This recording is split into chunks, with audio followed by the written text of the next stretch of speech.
Somewhere in Queensland right now, a tradie is trying to sell the dual cab ute he bought 18 months ago, and the number coming back from the dealer is making him feel physically ill.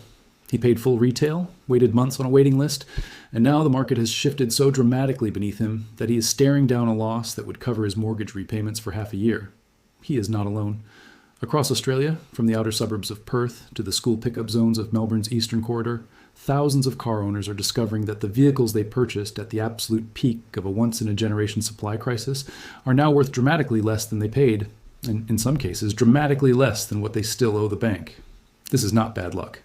This is the inevitable unwinding of a market that was artificially inflated by microchip shortages, shipping delays, and a frenzy of demand that dealers exploited with above-sticker markups and zero negotiating room. The correction has arrived, and it is brutal. To understand the scale of what is happening, you need to understand what drove Australian car prices to such absurd heights in the first place. Between 2021 and 2023, new vehicle supply collapsed globally. Semiconductor shortages gutted production lines from Toyota City to Stuttgart. Waiting lists in Australia stretched to 18 months, sometimes 2 years, for the most popular models. Dealers who had spent decades offering discounts suddenly found themselves with the power to charge $5,000, $10,000, sometimes $15,000 above the manufacturer's recommended retail price. Buyers who needed a car paid it. Some bought new cars they had never intended to buy, simply because their preferred model was unavailable. Some took finance at elevated prices, locking in debt against an inflated asset. Now supply has normalized, new stock is flooding the market, and the laws of economics are reasserting themselves with no mercy whatsoever. Redbook data, carsales.com.au listings, and wholesale auction results from Mannheim and Pickles across the country are all telling the same story.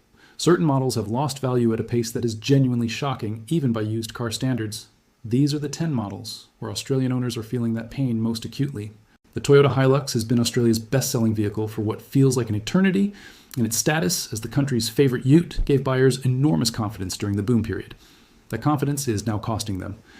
A 2022 HiLux SR5 double cab in four-wheel drive was routinely selling for well above its $57,000 drive-away price during the peak. Some examples changing hands at $62,000, even $65,000 in private sale markets where desperate buyers were willing to pay anything.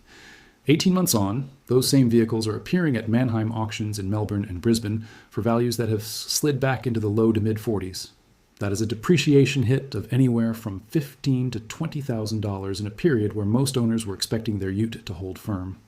The tradie in Queensland with a work-spec HiLux and a finance agreement written at the top of the market is now in a genuinely uncomfortable position.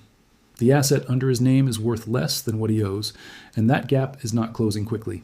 What makes the HiLux situation particularly interesting is that it is not a quality problem. The vehicle itself remains exceptionally well regarded. This is pure market mechanics. Too many units, not enough buyers, and the evaporation of the premium that scarcity had artificially created. And if you think the HiLux story is painful, the situation becomes significantly worse when you look at what has happened to the Ford Ranger.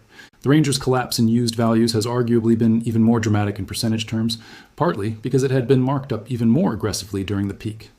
Ford's wildly successful next-gen Ranger, launched in 2022, had waiting lists that stretched beyond a year in some states. Dealers in Sydney and Melbourne were openly charging above the recommended retail price, and buyers were signing contracts. A Ranger XLT double cab with the bi-turbo diesel, which had a drive-away price of around $52,000, was selling second-hand for figures approaching that same price, sometimes more. Because the wait for a new one was so long that used examples commanded a premium of their own, that dynamic has completely reversed. Auction data from the first quarter of this year shows Ranger XLTs from 2022 clearing at values $8,000 to $12,000, below what comparable private sellers were achieving just 12 months ago. The volume of stock available has surged, private sellers are competing with dealers who have actual new inventory again, and the floor is given way. The story becomes no less alarming when you shift your attention from utes to SUVs, and particularly to the vehicle that became the default family purchase across suburban Australia during the pandemic years, the Mazda CX-5. This is the one that will sting the most for families in places like Doncaster, Chermside, and Karrinyup, because the CX-5 felt like the safe, sensible choice. It has consistently topped reliability surveys, it is comfortable, efficient, and reasonably priced, but sensible does not protect you from a market correction. A 2022 CX-5 GT in petrol 4-cylinder specification, purchased new for around $45,000 drive away, is now appearing in private listings across carsales.com.au at values that represent a loss of $12,000 to $15,000 in under 2 years. That is a depreciation rate that exceeds what most buyers were told to expect, and it reflects the fact that Mazda has aggressively restocked dealers and the used market is now saturated with lightly used examples from buyers who took short-term leases or changed their mind after 12 months. The Kia Sportage deserves careful attention here because it tells a slightly different story, one about brand ambition colliding with market reality. Kia spent years fighting to be taken seriously as a premium alternative in the compact SUV space, and the 5th-generation Sportage genuinely achieved that goal. It is a beautiful, well-equipped vehicle that earned strong reviews. But during the peak, Kia dealers across Australia were extracting above-sticker premiums on the Sportage just as enthusiastically as anyone else. Buyers in Adelaide and Brisbane paid $38,000 to $42,000 for variants that had a recommended retail price several $1,000s lower. When the supply normalized and the premium evaporated, those buyers found themselves on the wrong side of the ledger. Used Sportages from 2022 are now sitting at values that reflect genuine market rate rather than scarcity premium, and the delta for owners who paid at the peak can be $10,000 or more. For a household that stretched their budget to get into a new car, that is a significant and unwelcome discovery. And what makes this situation even more troubling is that the premium Korean brands have been fighting on two fronts simultaneously, because the Hyundai Tucson has experienced almost identical pressures for almost identical reasons.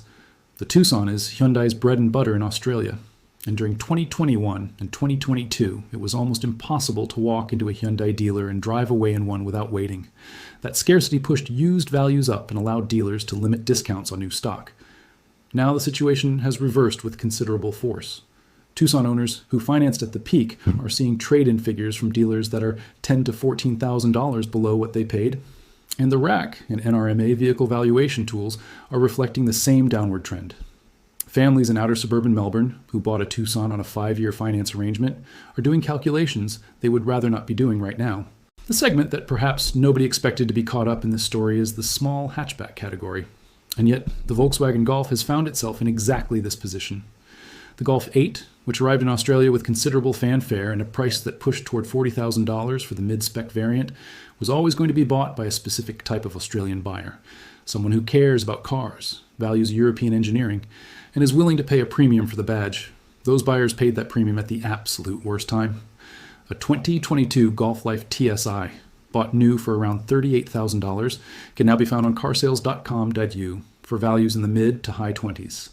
That is a depreciation curve that is significantly steeper than the Golf's historical average, and it reflects both the general market correction and specific concern among buyers about the Golf 8's infotainment reliability, a recurring complaint in Australian owner forums that has cooled demand for used examples. Moving through the data, the MG ZS EV presents one of the most instructive case studies because it represents not just a market correction, but a structural shift in how Australians perceive electric vehicles. When the ZS EV first arrived in meaningful numbers, it was effectively the only affordable electric car in Australia. Buyers who wanted an EV at a price under $50,000 had almost no other options. MG dealers were not discounting. Waiting lists existed. Used examples sold for prices that were alarmingly close to new vehicle cost. That era is definitively over. The arrival of the BYD Atto 3, the Auto Seal, and a cascade of other affordable Chinese EVs has fundamentally altered the competitive landscape. A 2022 MG ZS EV that cost its owner around $45,000 drive away is now a used car competing for attention against brand new rivals with more range, better technology, and comparable or lower prices. Auction results and car sales data show ZS EV values from that vintage sitting in the low to mid-20s, a collapse in value that is extraordinary even by the standards of early adoption technology. This is what happens when an entire product category gets disrupted while you are still paying off the loan. The Mitsubishi Outlander PHEV is another vehicle where the plug-in premium has proven impossible to sustain. Buyers paid considerable sums for the combination of 4-wheel drive, 7 seats, and plug-in hybrid technology, a drive-away price that could approach $60,000 for top-spec variants. The logic was sound at the time, but the PHEV market has also fragmented, with more competitors arriving and with pure electric vehicles increasingly making the plug-in hybrid value proposition harder to defend. Outlander PHEV values from the 2021 to 2022 period have softened considerably in the wholesale market, with auction clearances reflecting losses that owners in the $40,000 to $50,000 purchase bracket find genuinely alarming. The Nissan Navara rounds out this part of the analysis as a ute that has suffered for different reasons. Unlike the HiLux or Ranger, the Navara was never the segment leader, which means it had less brand loyalty to cushion its fall. When ute buyers who purchased Navaras during the shortage period tried to return to the market, they found that the used Navara's position relative to its dominant competitors had weakened. Resale values have fallen faster than the segment average, and dealers are offering trade values that many owners describe in terms that cannot be entirely repeated here as insulting. A 2021 Navara Pro 4X that changed hands for close to $60,000 during the peak is now clearing wholesale channels for figures that represent a loss of $15,000 to $20,000, a brutal outcome for buyers who assume the ute market's general strength would protect them. Closing out this picture is the Tesla Model 3, which has had one of the most extraordinary depreciation stories of any vehicle in the Australian market over the past 2 years. Tesla's repeated price cuts, implemented globally and flowing through immediately to Australian prices, have devastated the used value of cars purchased by early adopters who paid full price before the cuts arrived. A rear-wheel drive Model 3 that cost an enthusiastic early buyer around $65,000 in 2022 can now be purchased new from Tesla's website for significantly less. The used market has priced accordingly. Private sellers trying to recover their investment are being undercut by the new car price, a situation that has no good resolution for anyone who bought at the top. So what does all of this mean for the Australian buyer sitting at home right now, trying to decide whether to sell, hold, or buy? The practical advice is this. If you are holding one of these models and you do not need to sell, time is the most effective medicine. Depreciation curves always steepen initially and then flatten as the market finds equilibrium. If you are thinking about buying, this data represents genuine opportunity. Lightly used versions of excellent vehicles at prices that reflect real market value rather than artificial scarcity. Check Redbook obsessively. Cross-reference car sales listings with what dealers are actually paying at auction. Do not assume the private asking price reflects wholesale reality. And if you are considering a new purchase, negotiate hard. The balance of power has completely shifted back to the buyer, and Australian dealers know it. The broader lesson here is about timing and information, and it is a lesson that the Australian car market has just delivered at considerable cost to tens of thousands of owners who did nothing wrong except buy a car when they needed one.